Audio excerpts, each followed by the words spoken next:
Arthur Meets the President by Marc Brown.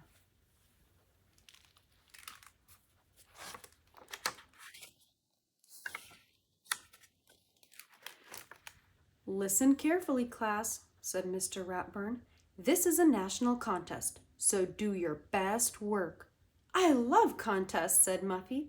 What do I win? The winner visits the White House in Washington, said Mr. Ratburn.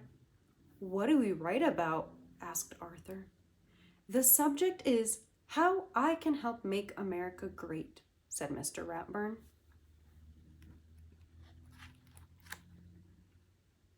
Everyone started writing. Arthur started thinking. He thought about the time he and D.W. helped old Mrs. Tibble clean her yard. He thought about how much more they could do in the neighborhood if the whole class helped. Then he began to write. Weeks later, when Mr. Haney, the principal, was opening the mail, his hands began to shake. It's a letter from the president, he gasped. Miss Tingley, the secretary, fainted. Prunella, who was in the office with a stomachache, suddenly got better. Open it, she shouted. Mr. Haney clicked on the PA system. Attention everyone! The President of the United States has written to announce the winner of the How I Can Help Make America Great contest, and the winner is our very own Arthur. He and his class are invited to attend a special ceremony at the White House. Mr. Ratburn's class went wild. Congratulations, Arthur, said Mr. Ratburn. You'll have to work hard to memorize your paper so you can recite it to the president next Wednesday. Memorize? Recite? Asked Arthur. Of course, said Mr. Ratburn. We'll all be there cheering you on. You're on TV, screamed D.W. when Arthur got home. Listen! He will recite his winning essay to the president and all of America, the announcer was saying. I feel sick, said Arthur. Not as sick as you'll feel when you're giving your speech, said D.W. There's so much to do before we leave, said Mother. Arthur, you'll need a new suit. What about me? Asked D.W. I need to look beautiful when I meet the president. The president is very busy, explained Father. He'll only have time to meet Arthur and hear him recite his essay. If I can remember it, said Arthur. Of course you can, said Father. Just relax. Pretend I'm the president and practice right now. The thought of sitting next to the president made Arthur's mind go blank. He said. Uh-oh, said D.W. Monday at school, everyone was busy planning the trip. Oh boy, no homework for 3 days, said Francine. Not quite, said Mr. Ratburn. Everyone groaned. Each of you will have to do a report, he explained. As we tour Washington on Wednesday, you will be our guides, so get to work. I'll see you all at the airport tomorrow morning.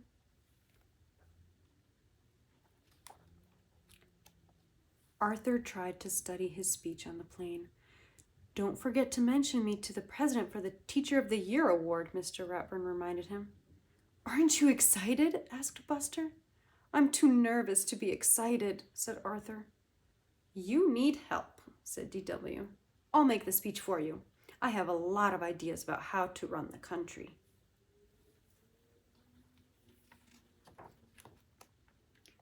That night at the hotel, Arthur was too worried to sleep.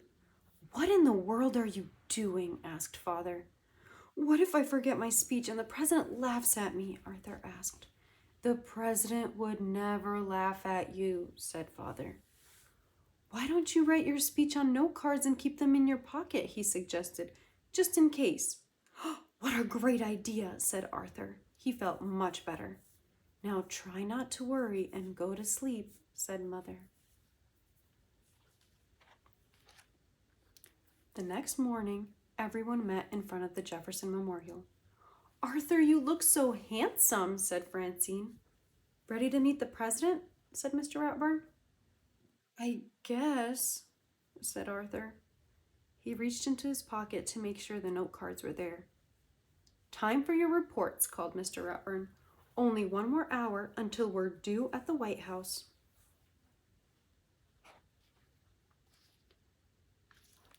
Our first stop is the Washington Monument, the tallest building in Washington, explained Francine. 898 steps to the top.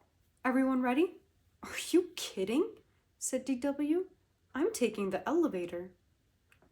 This is the Capitol where Congress makes the nation's laws, said Sue Ellen. I think we all know how important it is to obey the law, said Mr. Ratburn.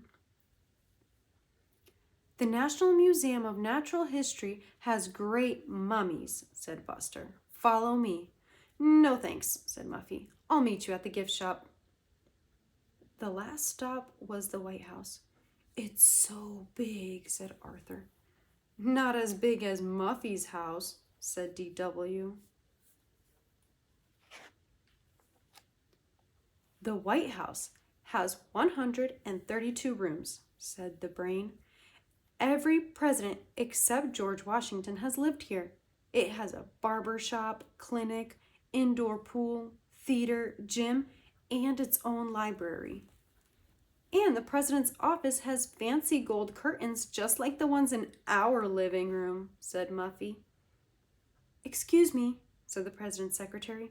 The president is arriving. Please follow me to the rose garden. Arthur gulped. It was almost time. He took out his note cards. Suddenly, a strong wind blew through the garden. Here comes the president, squealed Muffy. My speech, gasped Arthur. Relax, said Mr. Ratburn. You'll be fine. DW wasn't so sure. She had a plan.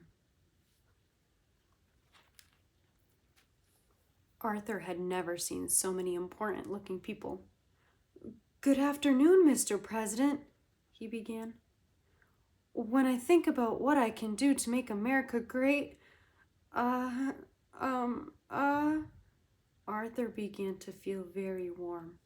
His knees began to shake. His mind went blank. This is the worst day of my life, he thought. Suddenly, Buster giggled. Soon, everyone else joined in. Even the president was laughing. Arthur turned bright red. And when Arthur saw what they were laughing at, he laughed too.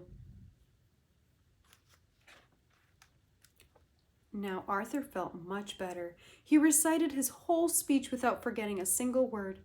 And in conclusion, he said, we can all help make America great by helping others. Good, said DW.